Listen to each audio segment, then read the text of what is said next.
Hello everyone. Welcome to the first lecture of NCERT solutions of 10th class chemistry. देखिए our main focus in this solution lecture is कि आपको सारे के सारे questions का जो आंसर है वो conceptual background के साथ clear हो. Okay, we are not interested only in getting the solution but also in the process that why we have solved this problem in this particular way and why not by some other way. तो देखिए question number 1, which of the statements about the reaction below are incorrect. तो हमारे पास reaction दिया गया है 2 lead oxide plus carbon both are solid converts to 2 lead plus CO2 gas. अब यहाँ पर ऑक्सीडेशन और रिडक्शन किसकी हो रही है ये पूछा गया है. देखिए जैसा कि थ्योरी के लेक्चर में हमने देखा है लेड ऑक्साइड यहाँ से जब लेड में कन्वर्ट हो रहा है ये ऑक्सीजन लूज़ कर रहा है and loss of oxygen is known as reduction. कि कोई भी मोर इलेक्ट्रोनेगेटिव एटम अगर लूज़ होता है या ऑक्सीजन लूज़ होती है दैट इज़ कॉल्ड रिडक्शन. और कार्बन क्या कर रहा है, कार्बन 2 ऑक्सीजन गेन करके कार्बन डाइऑक्साइड में कन्वर्ट हो रहा है. तो gain of oxygen is known as oxidation. तो यहाँ से हम बोल सकते हैं कि first statement lead is getting reduced. क्या लेड रिड्यूस हो रहा है? नहीं, लेड ऑक्साइड रिड्यूस हो रहा है. अगर आप रिवर्स जाएंगे तो लेड से पीबी से पीबीओ जाने में तो ऑक्सीजन गेन हो रही है, तो रिवर्स प्रोसेस ऑक्सीडेशन है. तो first statement is wrong. Second, carbon dioxide is getting oxidise. नहीं, कार्बन डाइऑक्साइड तो रिएक्टेंट में कहीं भी नहीं है, ठीक है, वो प्रोडक्ट साइड है और हम फॉरवर्ड रिएक्शन की बात कर रहे हैं. तो कार्बन डाइऑक्साइड अगर वापस कार्बन में कन्वर्ट होगी that will be reduction. Third option, carbon is getting oxidised. Yes, carbon is getting oxidised. And fourth, lead oxide is getting reduced. Lead oxide is getting reduced. तो third option correct है C. Fourth option भी correct है, lead oxide is getting reduced. Now lead is getting reduced तो completely incorrect है, ठीक है, क्योंकि lead कहीं पे भी रिडक्शन इसकी नहीं हो रही है. हाँ, but carbon dioxide is getting oxidised, ये भी कहीं पर नहीं हो रहा है, ठीक है. कार्बन डाइऑक्साइड अब ऑक्सीडाइज हो ही नहीं सकता, it is not possible for this to getting oxidise. तो इनकरेक्ट स्टेटमेंट्स कौन कौन सी हैं? A and B. Okay. Question number 2, Fe2O3 plus 2 aluminum gives you Al2O3 plus 2 iron. Now this reaction is an example of, देखिए combination reaction तो ये नहीं है क्योंकि कॉम्बिनेशन रिएक्शन में 2 या 2 से ज़्यादा स्पीशीज़ कंबाइन करके एक स्पीशीज़ बनाती हैं, ठीक है. तो यहाँ पर क्या हो रहा है, आइडेंटिफाई आप कर सकते हैं कि एल्यूमिनियम और आयरन के बीच में क्या होगा. जहाँ पर Fe2O3 था, आयरन ऑक्सीजन के साथ है, अब एल्यूमिनियम ने इसको रिप्लेस कर दिया. एल्यूमिनियम ने आयरन की जगह ले ली और बना दिया Al2O3 और आयरन बाहर निकल गया. तो मतलब aluminium has displaced iron from Fe2O3. Okay, और एक ही बार डिस्प्लेस किया, एल्यूमिनियम ने जस्ट आयरन को डिस्प्लेस किया. ओके, 2 स्पीशीज़ नहीं ऐसी कि 2 स्पीशीज़ में आपस में आयंस एक्सचेंज हुए, जस्ट एक ही बार डिस्प्लेसमेंट हुई है. तो it is a single displacement reaction. Okay, it's a single displacement reaction. Combination नहीं है, डबल डिस्प्लेसमेंट नहीं है, कुछ डिकम्पोज यहाँ पर नहीं हो रहा. तो answer is D. Third question देखिए, what happens when dilute HCl is added to iron filings. Tick the correct answer. तो देखिए आयरन सॉलिड के साथ अगर आप डाइल्यूट HCl लेते हैं, HCl एक्वस, तो क्या होगा. तो यहाँ पर जो फॉर्मेशन होगी that will B FeCl2 plus H2. तो यहाँ पर हम देख सकते हैं कि आयरन क्लोरीन को गेन कर रहा है, ठीक है. तो Fe से FeCl2 बन रहा है. तो जब भी कोई मोर इलेक्ट्रोनेगेटिव एटम गेन किया जाता है दैट इज कॉल्ड ऑक्सीडेशन. तो आप ये भी बोल सकते हैं कि आयरन यहाँ पर ऑक्सीडेशन में पार्टिसिपेट कर रहा है, आयरन ऑक्सीडाइज हो रहा है, और हाइड्रोजन फाइनली रिड्यूस हो रहा है क्योंकि हाइड्रोजन ने एक मोर इलेक्ट्रोनेगेटिव एटम को लूज़ किया है, तो हाइड्रोजन की रिडक्शन हो रही है। ये मत बोलना कि क्लोरीन की रिडक्शन हो रही है, यहाँ पर हाइड्रोजन की रिडक्शन हो रही है। ओके, तो देखिए first option, hydrogen gas and iron chloride are produced, तो क्या होगा? Yes, iron chloride and hydrogen gas are produced, correct है। क्लोरीन गैस नहीं, क्लोरीन गैस नहीं बन रही, नो रिएक्शन टेक प्लेस, ये भी गलत है। Iron salt and water are produced, गलत है। तो first answer is right. Now the fourth question, what is a balanced chemical equation and why should chemical equations be balanced? देखिए, जब हमने फर्स्ट एक्टिविटी की थी मैग्नीशियम रिबन को burn किया था एयर में, तो मैग्नीशियम प्लस O2 हीट करने पे क्या बनाते हैं? MgO। तो अगर आपको ये एक्टिविटी किसी को भी समझानी हो तो आप क्या बोलेंगे? Okay, we took a magnesium ribbon and heated it to a high temperature and finally it converted into magnesium oxide. तो क्या आप ये स्टेटमेंट किसी के सामने बोलेंगे ये बताने के लिए कि आपने क्या किया? ठीक है, नहीं। तो केमिस्ट्री में हम क्या करते हैं? We use chemical equations to represent the change, कि क्या चेंज हुआ है किसी भी रिएक्टेंट स्पीशीज में। तो यहाँ पर आप बता सकते हैं इस इक्वेशन के थ्रू मैग्नीशियम ऑक्सीजन के साथ कंबाइन कर रहा है और MgO बना रहा है। हाँ, तो ये एक केमिकल इक्वेशन है, पर क्या ये बैलेंस्ड केमिकल इक्वेशन है? नहीं, क्योंकि यहाँ पर लेफ्ट साइड ऑक्सीजन के 2 एटम्स हैं, राइट साइड ऑक्सीजन का सिर्फ एक ही एटम है। तो इसको बैलेंस करने के लिए हम क्या करेंगे? 2 मैग्नीशियम और 2 MgO। Now it is a balanced chemical equation. तो बैलेंसिंग की रिक्वायरमेंट पहली तो इस बात से आती है कि मास इज़ ऑलवेज कंजर्व्ड। अगर आप 20 ग्राम रिएक्टेंट लेते हैं तो आपको वो 20 ग्राम ही प्रोडक्ट देगा। तो मास कंजर्वेशन के लिए ये बहुत ज़रूरी है कि आपके लेफ़्ट साइड ऑफ इक्वेशन का मास और राइट साइड ऑफ इक्वेशन का मास दोनों बराबर होने चाहिए। Okay, otherwise it will violate the law of mass conservation.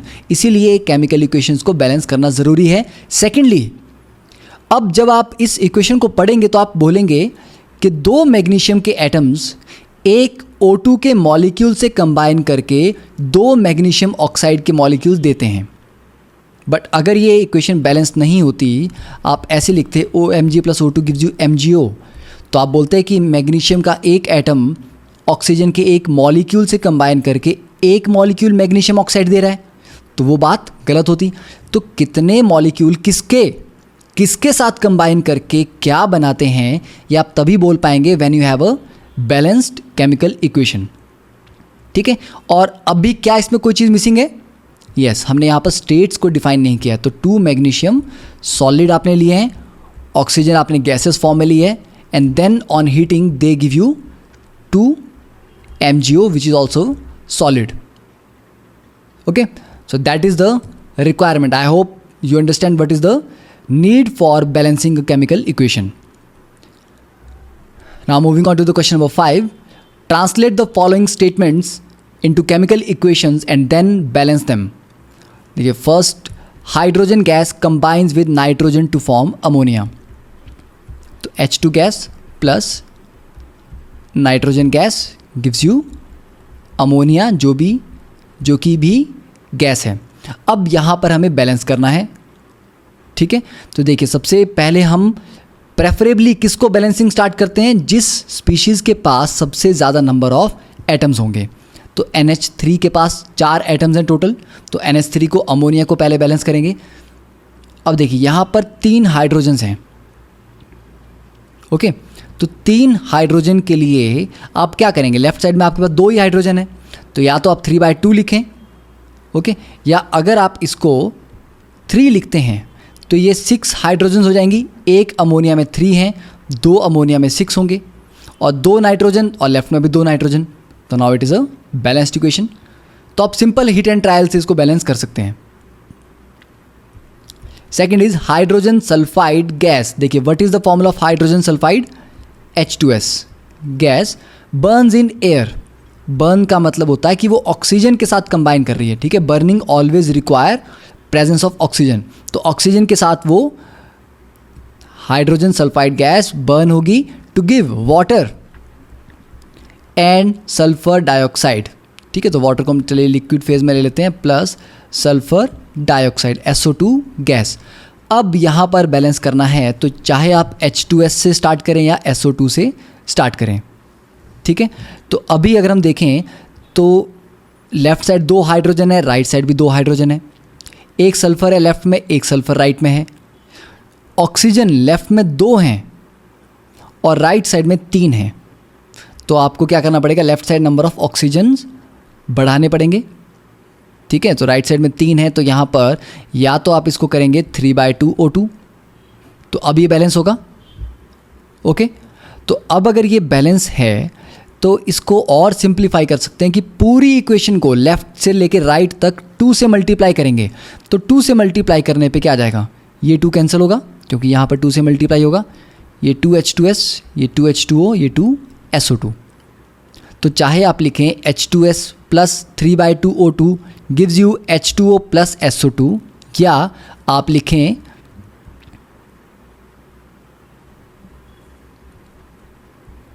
(2H2S gas plus 3O2 gas gives you 2H2O liquid plus 2SO2 gas, दोनों करेक्ट हैं, पर हम जनरली सिंप्लीफाई करने को प्रेफर करते हैं। Third is barium chloride, barium chloride is BaCl2, तो barium chloride react with aluminium sulphate, ठीक है। एल्यूमिनियम सल्फेट का फॉर्मूला होता है Al2SO4 thrice to give aluminium chloride that is AlCl3 and a precipitate of barium sulphate. तो theory में आपने पढ़ा है बेरियम सल्फेट पानी में डिसॉल्व नहीं होता और ये वाइट कलर का प्रेसिपिटेट बनाता है, you have to remember this information. अब इसको बैलेंस करने के लिए, अब देखिए ये रिएक्शन तभी होगा जब दोनों पानी में होंगे, तो ये भी एक्वस फेज में होगा और ये भी एक्वस फेज में प्रेजेंट होगा, और AlCl3 पानी में डिसॉल्व होता है तो ये भी एक्वस रहेगा। अब अगर आप हिट एंड ट्रायल मेथड से बैलेंसिंग स्टार्ट करते हैं तो सबसे पहले देखते हैं लार्जेस्ट स्पीशीज, सबसे ज़्यादा number of atoms aluminium sulphate में है, तो यहाँ पर 3 सल्फेट हैं, ओके। प्रोडक्ट साइड कितना सल्फेट है, सिर्फ 1, तो प्रोडक्ट में BaSO4 को अगर आप 3 से मल्टीप्लाई करेंगे तो 3BaSO4, तो सल्फेट तो बैलेंस हो गया।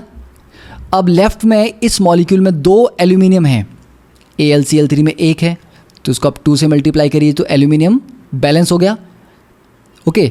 अब तो Al2SO4 थ्राइस को तो हमने दोनों तरफ बैलेंस कर दिया। अब देखिए लेफ्ट में 1 बेरियम है, राइट में 3 है, तो इसको 3 से मल्टीप्लाई करेंगे। अब क्लोरीन कितनी आ गई, 3 × 2 6 क्लोरीन लेफ्ट में है और 6 ही क्लोरीन राइट में है। Now it is a balanced equation. अब वैसे ही fourth one, potassium metal react with water, तो पोटाशियम मेटल तो K solid plus water H2O liquid to give potassium hydroxide KOH, और ये डिसॉल्व होता है इसलिए एक्वस रहेगा, प्लस हाइड्रोजन गैस। तो यहाँ पर भी आप हिट एंड ट्रायल से अगर इसको बैलेंस करेंगे तो देखिए लेफ्ट में 2 हाइड्रोजन है, राइट में 3 है, तो इसको आप 3/2 लिख सकते हैं और फिर 2 से मल्टीप्लाई कर सकते हैं, ठीक है। तो अगर आप 2 से मल्टीप्लाई करते हैं 2 पोटाशियम, तो यहाँ पर 2 KOH करना पड़ेगा। अब टोटल हाइड्रोजन कितनी हो गई, 4, तो 4 को बैलेंस करने के लिए यहाँ पर 2 से मल्टीप्लाई कर सकते हैं। अब टोटल ऑक्सीजन यहाँ पर 2 है और यहाँ पर भी 2 है, तो now it is a balanced equation. Now moving on to the question number 6, balance the following chemical equations. तो first is nitric acid plus calcium hydroxide. देखिए नाइट्रिक एसिड नाम से ही आपको पता है कि इट इज़ एन एसिड, और hydroxide strong base होते हैं, तो ये एक एसिड बेस रिएक्शन है, ये हमारा एसिड है। कैल्शियम हाइड्रोक्साइड स्ट्रॉन्ग बेस है और एसिड प्लस बेस क्या देता है, सॉल्ट प्लस वाटर। तो अब सबसे ज़्यादा number of atoms calcium nitrate के पास हैं, तो देखिए यहाँ पर 2 यूनिट्स हैं NO3 के और लेफ्ट में एक ही NO3 है, ओके। तो उसको बैलेंस करने के लिए यहाँ आप इसको 2 से मल्टीप्लाई कर सकते हैं। अब यहाँ पर जब आप इसको 2 से मल्टीप्लाई करेंगे तो NO3 तो बैलेंस हो गया। कैल्शियम राइट में भी एक एटम है, लेफ्ट में भी एक एटम है, ठीक है। नाइट्रोजन भी बैलेंस हो गई। अब टोटल नंबर ऑफ हाइड्रोजन्स को काउंट करते हैं। तो लेफ्ट में देखिए 2HNO3 में 2 हाइड्रोजन, OH ट्वाइस में भी 2 हाइड्रोजन, 4 और 4 तो राइट साइड में सिर्फ 2 हैं, तो उसको 2 से मल्टीप्लाई करेंगे तो हाइड्रोजन बैलेंस हो गई। अब देखते हैं कि क्या ऑक्सीजन बैलेंस है। तो काउंट करें 3 × 2 6 + 2 8। तो लेफ्ट साइड में 8 ऑक्सीजन के एटम्स हैं, राइट में 3 × 2 6 + 2 8। Now it is a balanced equation. Second is, ये भी एक एसिड बेस रिएक्शन है। NaOH स्ट्रॉन्ग बेस है प्लस H2SO4 स्ट्रॉन्ग एसिड है और ये बना रहा है sodium sulphate salt plus water. तो यहाँ पर सल्फेट दोनों तरफ बराबर हैं, पर Na2SO4 में 2 सोडियम है तो लेफ्ट में 2 सोडियम चाहिए। तो 2NaOH plus H2SO4 gives you Na2SO4 plus कितने H2O बनेंगे? 2H2O, ठीक है। Now it's a balanced equation. Third one, NaCl salt plus AgNO3, ये दे रहा है आपको AgCl प्लस NaNO3। तो यहाँ पे अगर हम देखें 2 सॉल्ट हैं, AgNO3 और NaCl। Na जाके NO3 के साथ कंबाइन कर रहा है और सिल्वर आके क्लोरीन के साथ कंबाइन कर रहा है। तो it's a double displacement reaction, ठीक है। तो याद रखना है कि डबल डिस्प्लेसमेंट रिएक्शन का ये भी एक एग्जांपल है। तो यहाँ पे अब आप NO3 को कंपेयर करें तो NO3 दोनों तरफ बैलेंस्ड है, सिल्वर बैलेंस्ड है, NaCl बैलेंस्ड है, तो it's already a balanced equation. Now the fourth option, BaCl2 plus H2SO4 gives you barium sulphate, जो कि वाइट कलर का एक प्रेसिपिटेट होता है, प्लस HCl। तो यहाँ पर बेरियम सल्फेट में एक सल्फेट है, लेफ्ट में भी एक सल्फेट है। लेफ्ट में एक बेरियम है, राइट में एक बेरियम है। लेफ्ट में 2 क्लोरीन 2 हाइड्रोजन है, यहाँ पर 1 क्लोरीन 1 हाइड्रोजन है, तो 2 से मल्टीप्लाई करेंगे। Now it's a balanced equation, okay.